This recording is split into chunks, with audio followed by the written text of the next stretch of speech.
Hello guys, स्वागत है आप सभी का आपके अपने यूट्यूब चैनल एचएससी पारामाउंट में। आज का जो हमारा टॉपिक है वो है डिफरेंस बिटवीन एल यानी कि लोअर एक्सप्लोजिव लिमिट और यूईएल यानी कि अपर एक्सप्लोजिव लिमिट। तो चलिए एक एक करके इन दोनों के बारे में हम समझते हैं। सबसे पहला है हमारा एल यानी कि लोअर एक्सप्लोजिव लिमिट। क्या होता है? The minimum concentration of a particular combustible gas or vapour which could burn or explode if there is ignition source. मतलब कि किसी भी ज्वलनशील गैस या वेपर जिसका कम से कम सांद्रता जो इग्निशन सोर्स के कांटेक्ट में आने पर या तो जल सके या उसमें एक्सप्लोजन हो सके, हम उस मिनिमम कंसंट्रेशन को बोलते हैं एल, मतलब कि lower explosive limit. Below L mixture is too lean to burn, मतलब लोअर एक्सप्लोजिव लिमिट से किसी भी गैस का कंसंट्रेशन इतना कम हो सकता है कि वह बर्न नहीं हो सकता, जल नहीं सकता है।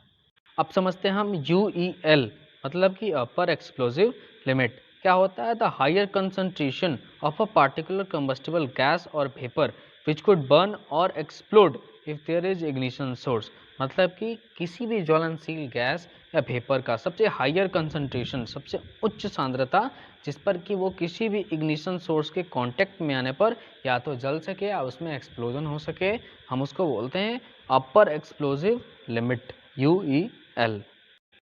Above UEL mixture is too rich to burn।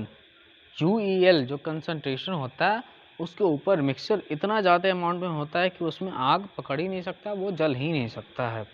Every gas has different LEL and UEL। सभी गैसों का जो LEL लोअर एक्सप्लोजिव लिमिट और अपर एक्सप्लोजिव लिमिट होता है वो अलग अलग होता है। अब हम LEL और UEL को एक एग्जाम्पल के द्वारा समझते हैं। हमने इसमें लिया है मीथेन को। मीथेन का LEL होता है 5% बाय वॉल्यूम इन एयर और UEL होता है 17% बाय वॉल्यूम इन एयर। ये जो 5% बाय वॉल्यूम दिख रहा है ये मीथेन का LEL है, मतलब कि लोअर एक्सप्लोजिव लिमिट। अगर एयर में इसका कंसंट्रेशन, इसका सांद्रता 5% से कम होता है तो मीथेन में कोई भी कंबशन या एक्सप्लोजन नहीं हो सकता, क्योंकि उसका अमाउंट इतना कम हो कि उसमें कंबशन हो ही नहीं सकता। ये जो 17% बाय वॉल्यूम दिख रहा है ये मीथेन का UEL है, मतलब अपर एक्सप्लोजिव लिमिट। अगर एयर में इसका कंसंट्रेशन 17% से ज़्यादा होता है तब भी मीथेन में किसी भी टाइप का कोई कंबशन या एक्सप्लोजन नहीं हो सकता, क्योंकि एयर में इसका कंसंट्रेशन इतना ज़्यादा हो जाएगा कि इसमें कंबशन हो ही नहीं सकता।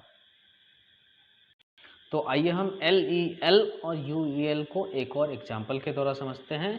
यदि किसी गैस का जो कंसंट्रेशन है एयर में, यदि उसके LEL मतलब लोअर एक्सप्लोजिव लिमिट से कम होता है तो उसका अमाउंट एयर में इतना कम होगा कि उसमें कंबशन हो ही नहीं सकता।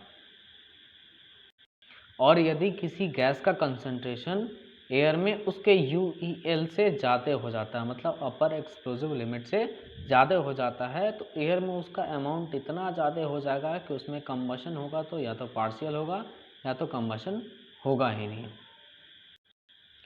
LEL और UEL के बीच का जो रेंज होता है उसको बोलते हैं हम explosive range.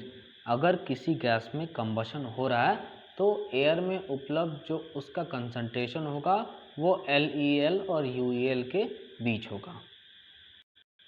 LEL and UEL for different gases, अलग अलग गैसों का LEL और UEL जानते हैं।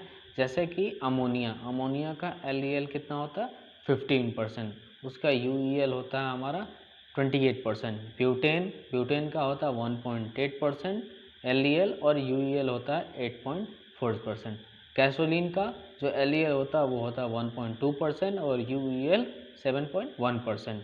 हाइड्रोजन सल्फाइड मतलब H2S का LEL 4% और UEL अपर एक्सप्लोजिव लिमिट 44% होता है। वैसे ही हाइड्रोजन का जो लोअर एक्सप्लोजिव लिमिट होता है वो होता है 4 और अपर एक्सप्लोजिव लिमिट 75 होता है। सो आई होप आप लोगों को वीडियो समझ में आया होगा। Thank you for watching.